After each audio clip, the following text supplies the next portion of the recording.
Muy buenas tardes a todos y bienvenidos un día más al invitado de Radio Francia Internacional. Este miércoles va a tener lugar en Argentina, pero también aquí en Francia, en París, la Jornada por la Memoria, la Verdad y la Justicia, con una ofrenda floral bajo la placa conmemorativa de las víctimas del terrorismo de Estado y sobre todo la inauguración de la Biblioteca de la Memoria, donación del Colectivo Argentino para la Memoria a la Embajada Argentina en Francia.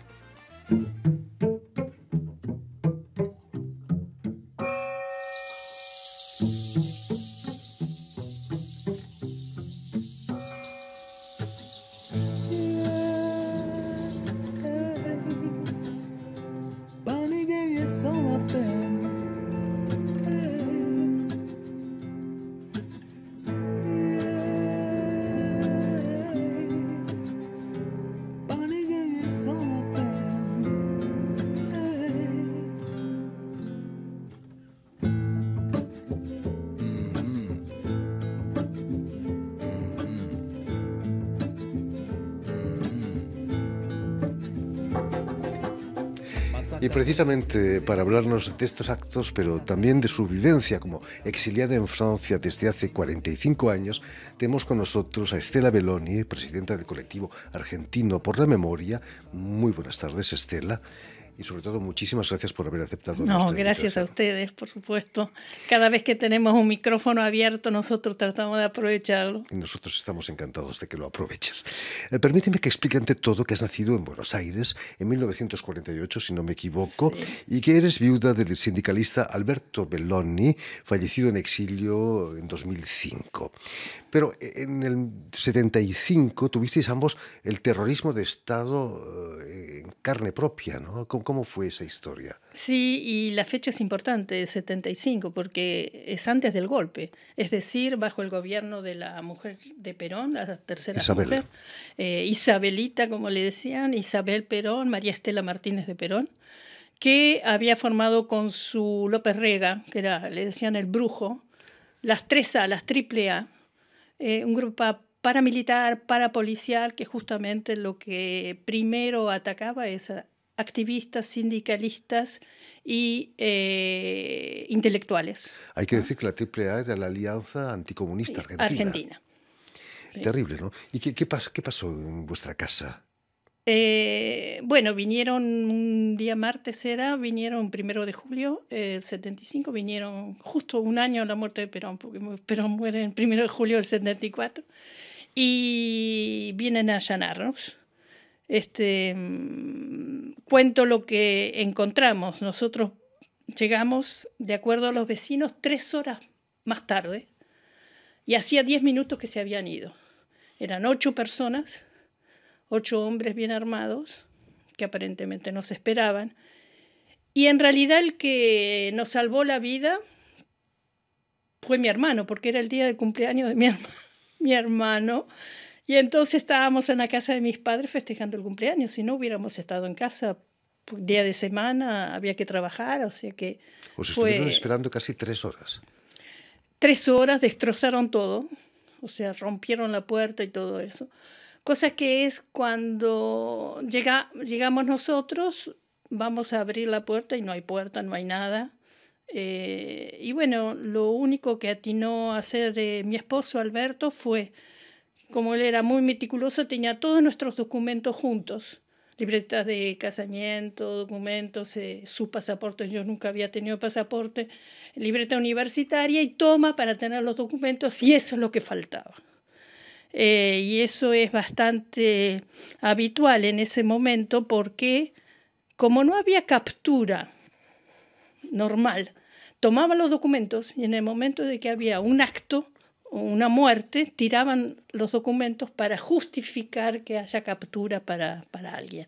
Entonces nos quedamos así sin nada, con lo puesto, digamos, y así dejamos la casa y no volvimos nunca más.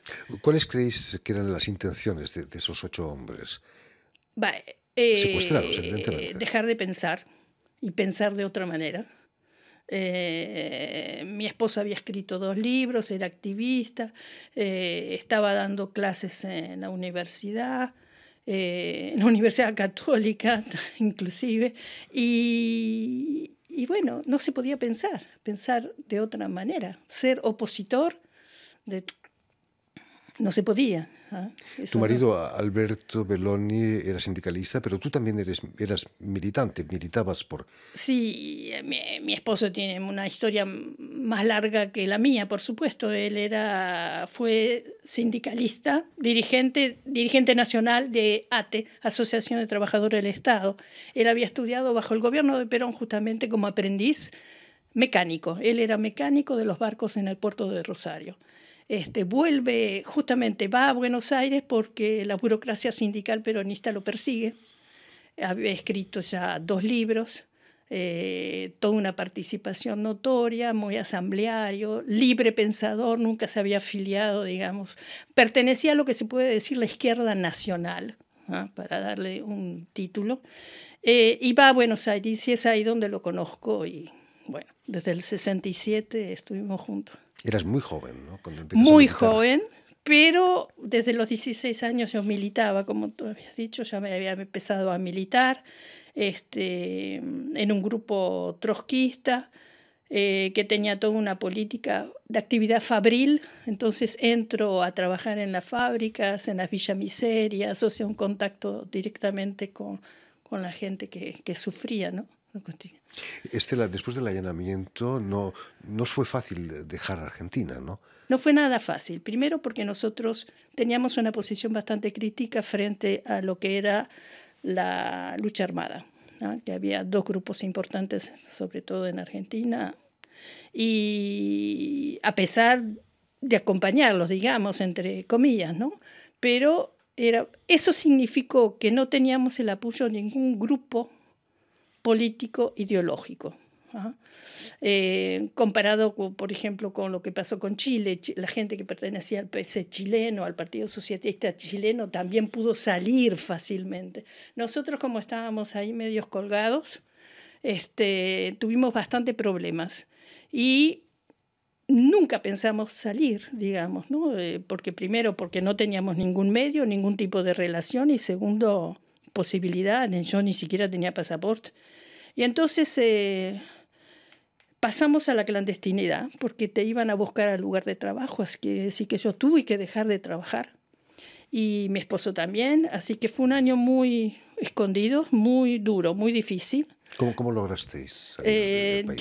Yo me contacté con senadores, uno que después vino y tuvo que exiliarse en Francia, Solari Irigoyen, que en aquel entonces me aconsejó: váyanse del país, no se puede hacer nada, váyanse del país.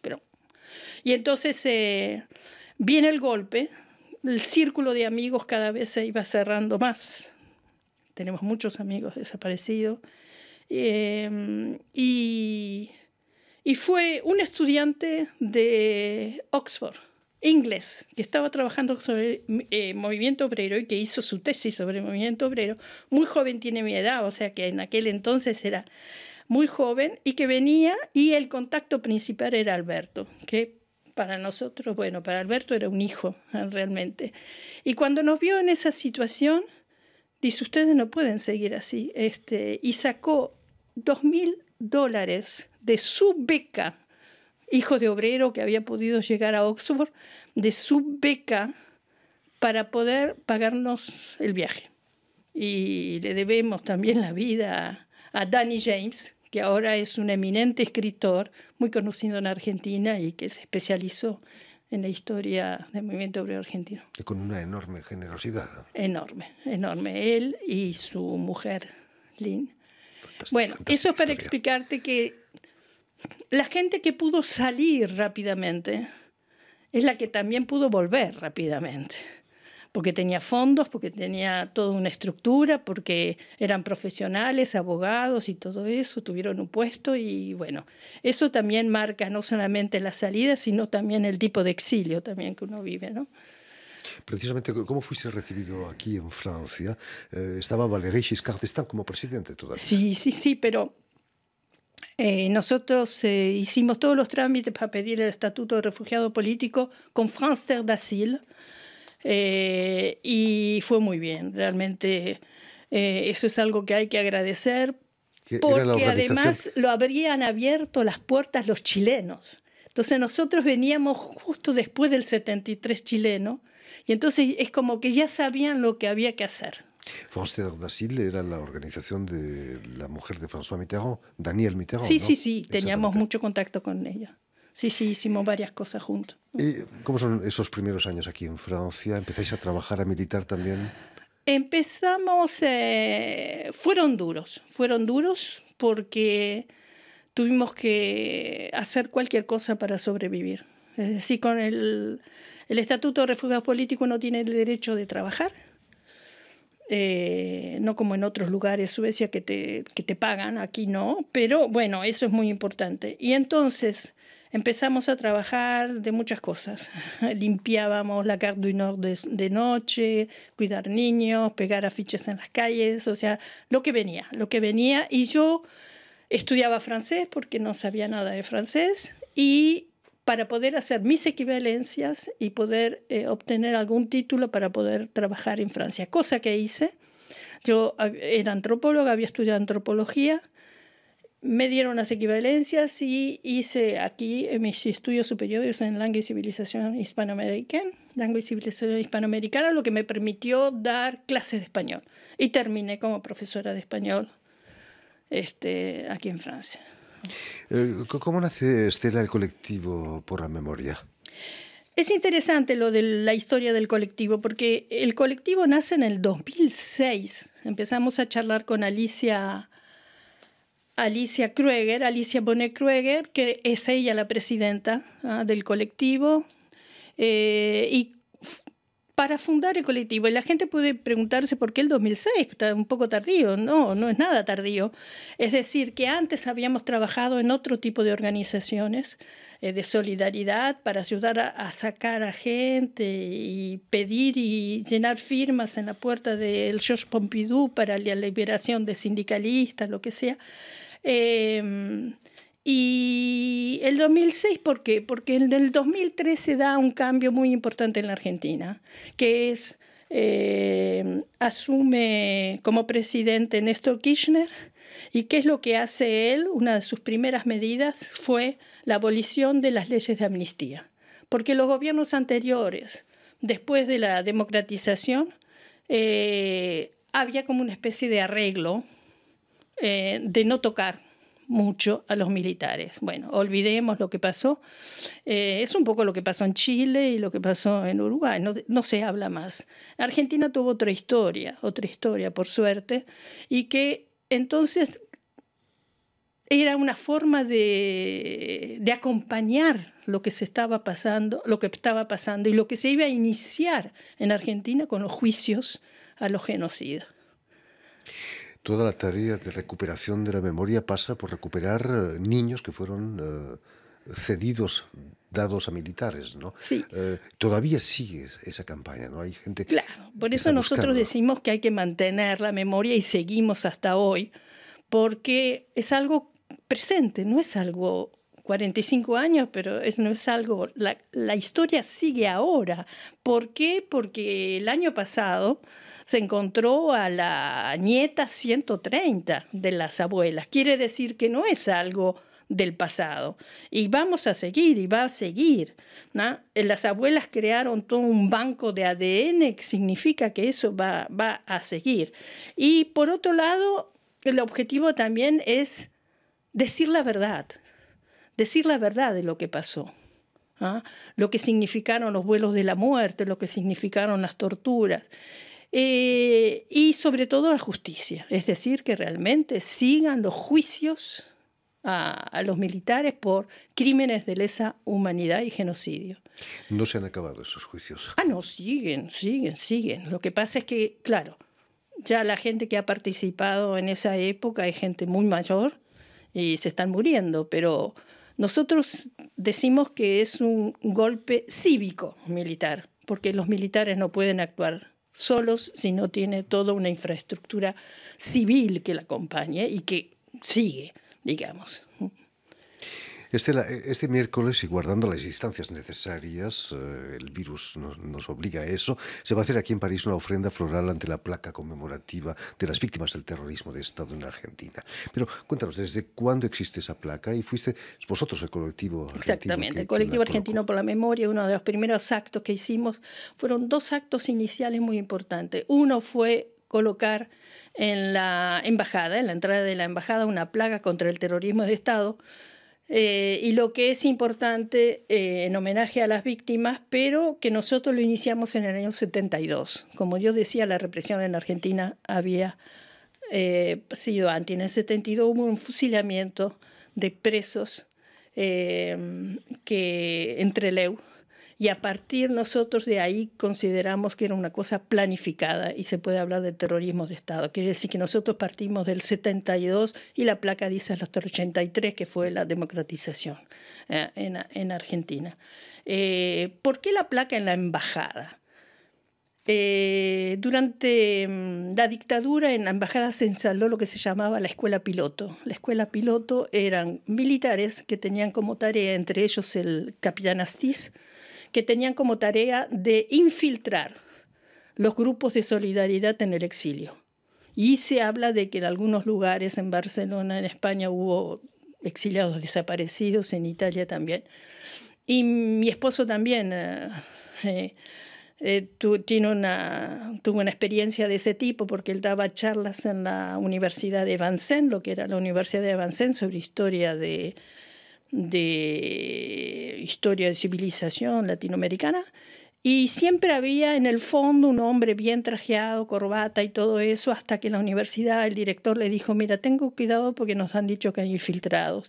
Bueno, mi esposo siempre un poco naif en ese sentido, y un día este hombre se le acercó y le dijo: le invito a comer algún día, ¿tendría algún problema? Mi esposo por supuesto que aceptó. Y pasaron, no se dio, y pasó el tiempo. En Le Monde una vez apareció, que Le Monde nunca saca fotos, sacó la foto del capitán Astiz, que es el que secuestró y torturó a las dos monjas francesas, argentinas. Francesas que estaban en Argentina, mejor dicho, Alice Dumont, Léonie Duquet. Y sacó, como Francia lo condenó con contumacia, estaba la foto. Y mi esposo dice: pero si este es el hombre que se me acercó a hablar. Era el capitán Astiz, realmente. Es un ejemplo Y entonces, para nosotros, la embajada, que consideramos que es territorio argentino, había que ganarlo. Ahí estaba el centro de la represión también, en el exilio, y había que ganarlo. Y es ahí donde decidimos poner la placa. Estela Pelonio, una manera de ganarlo también es donando la biblioteca para la memoria. En casi 16 años de actividad nuestra y todos los documentos que tenemos, acumulamos mucho. Y bueno, avanzamos en edad y además es una cuestión de lugar, porque era tanto lo que habíamos acumulado como documentación, que decidimos donarlo. Y donarlo a la embajada también es algo para decir: esto no se toca. Y además porque la embajada nos anunció que el Estado argentino había desclasificado los archivos secretos de la embajada. Me imagino que no todos, pero la mayoría. Y es importante justamente para la documentación para los juicios. De ahí puede aparecer nombres muy importantes. Imagino que para los investigadores, los historiadores, va a ser muy importante. Hay muchas tesis y libros sobre lo que fue el exilio, ¿no? Sobre todo la gente que viaja es la gente que trabajó sobre el exilio. ¿A partir de cuándo se podrá consultar esa biblioteca para la memoria? A partir de que se abra, yo creo que si ustedes piden una cita en la embajada, ya está, se puede acceder sin problema.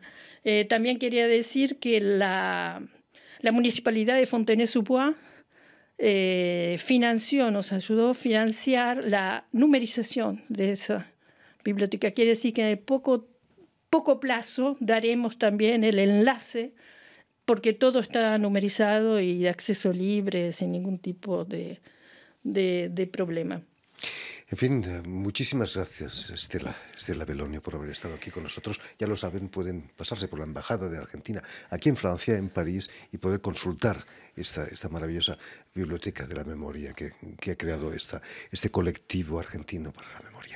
Muchas gracias de nuevo. De nada, gracias. Permíteme también que dé las gracias a Tiffany Menta y a Julian Leng, quienes se han ocupado hoy de la realización del programa, y enviar también un saludo muy especial a nuestros telespectadores, porque también los tenemos, que nos siguen en toda América Latina, en Buenos Aires seguramente también, gracias a una cadena internacional que emite desde Montevideo, Uruguay, y que se llama UCL, un canal latino, por cierto. Y a ustedes, muchísimas gracias por su atención y les damos cita para una nueva edición de El Invitado de Radio Francia Internacional.